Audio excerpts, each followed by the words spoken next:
नमस्कार दोस्तों, मेरा नाम है अम्बेडकर। आपका स्वागत है हमारे प्यारे चैनल अम्बेडकर सिंघानिया पर। दोस्तों आप लोग को बता दें, स्वदेशी वारशिप INS महेंद्रगिरी आज नौसेना में शामिल होगा। एंटी सबमरीन सिस्टम एडवांस मिसाइलों में से लैस हाई स्पीड रडार पर ट्रैक कर पाना मुश्किल। भारतीय नौसेना को शुक्रवार को एक और वारशिप मिलने जा रहा है। स्वदेशी तकनीक से तैयार स्टेल्थ फ्रिगेट महेंद्रगिरी को विशाखापट्टनम में नौसेना में शामिल किया जाएगा। रक्षा मंत्री राजनाथ सिंह इस अवसर पर मुख्य अतिथि होंगे। महेंद्रगिरी प्रोजेक्ट 17A के नीलगिरी कैटेगरी का छठा स्टेल्थ फ्रिगेट है। इसे भारतीय नौसेना के वारशिप डिजाइन ब्यूरो ने डिजाइन किया है और मुंबई स्थित Mazagon dock ship builders limited MDL ने तैयार किया है। महेंद्रगिरी हिंद महासागर में भारत की समुद्री सुरक्षा को और मजबूत करेगी, साथ ही इंडो पैसिफिक रीजन को सुरक्षित और स्थिर बनाने में भूमिका निभाएगा। आप लोग पहले यहाँ पे भारत के द्वारा तैयार किया गया नौसेना महेंद्रगिरी को यहाँ पे चारों तरफ से देख सकते हैं। जैसा कि आप लोग तस्वीरों में समुद्र के बीचों बीच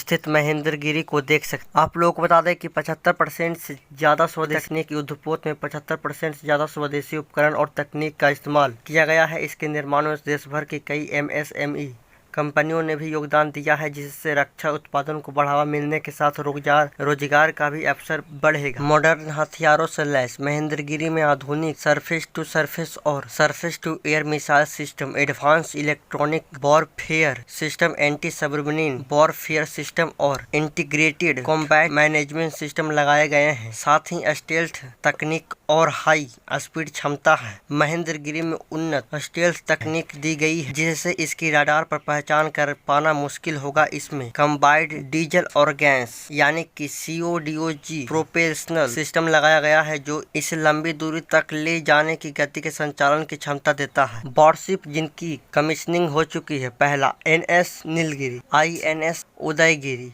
INS Himgiri, INS Taragiri, INS Dunagiri. अब जानिए क्या होता है स्टेल्थ फ्रिगेट। स्टेल्थ फ्रिगेट ऐसा वारशिप है जिसे रडार, इंफ्रारेड सेंसर, सोनार और दुश्मन के सर्विलांस सिस्टम भी आसानी से नहीं पहचान सकते हैं, यानी दुश्मन के लिए उसे ढूंढना और निशाना बनाना ज्यादा मुश्किल हो जाता है। रडार से कम दिखाई देता है। जहाज की पहली डिजाइन और विशेष सामग्री रडार सिग्नल को कम परावर्तित करती है, साथ ही कम गर्मी छोड़ता है। इंजन की गर्मी को इस तरह कंट्रोल किया जाता है कि इंफ्रारेड सेंसर आसानी से उसे न पकड़ सके। कम शोर करता है। प्रोपेलर और मशीनरी का शोर कम रखने के लिए पनडुब्बियों और सोनार से बचाव होता है।